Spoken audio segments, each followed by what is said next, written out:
Something that we knew was happening today is working from home if you can. This is part of the strategy against this new strain of COVID, the Plan B restrictions that we learnt about last week. We've been finding out this morning whether people are going to do as they're asked and find out what legally they have to do with regards to this advice that's being given this morning about working from home. Let's find out a little bit more about that. Let's speak to John Howe from Leeds law firm John Howe & Co. Morning, John. Good morning. Now, am I right in thinking that much of this is guidance rather than law? It certainly seems that. I don't think there is anything that's mandatory in place to say that you have to work from home. And I think even Boris Johnson last night said that you should work from home if you can. So there's two get-outs there, I think, in relation to the guidance being given.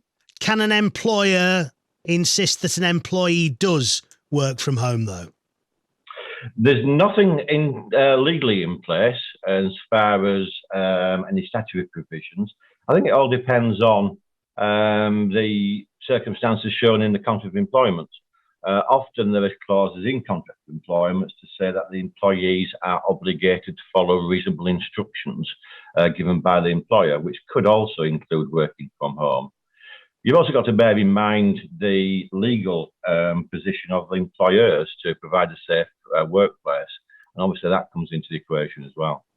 What about if you want to work from home, but your employer's not so keen? If you're saying, hang on, I can work from home, and they're saying, no, we want you in. Is there anything legal on that? Well, again, I think it's a question of saying, well, look, there's nothing legally in place by way of any kind of mandatory program. It's a question of looking at the circumstances. And obviously, one size doesn't always necessarily fit all. But I think a reasonable employer, should listen to any representations made by the employees and vice versa in order to reach some kind of common sense compromise. With regards to Christmas parties, I'm not talking about whether one did or didn't happen at Downing Street last year. I'm talking about the ones this year. Can employers clamp down on Christmas parties? Can they tell staff not to have them if they're sort of thinking, we don't want to be down to the bare bones staffing wise over Christmas because people have been making merry under the mistletoe a couple of weeks before? Or again, is that out of an employer's hands? Again, I think that's out of an employer's hands. I don't think there's anything legally whereby an employer can say you can't attend social gatherings. Again, however, an employee is under an obligation to follow the reasonable instructions or reasonable guidance given by employers. It's a question of extent and degree, and I suppose how important it is for any one particular employee to be available for work.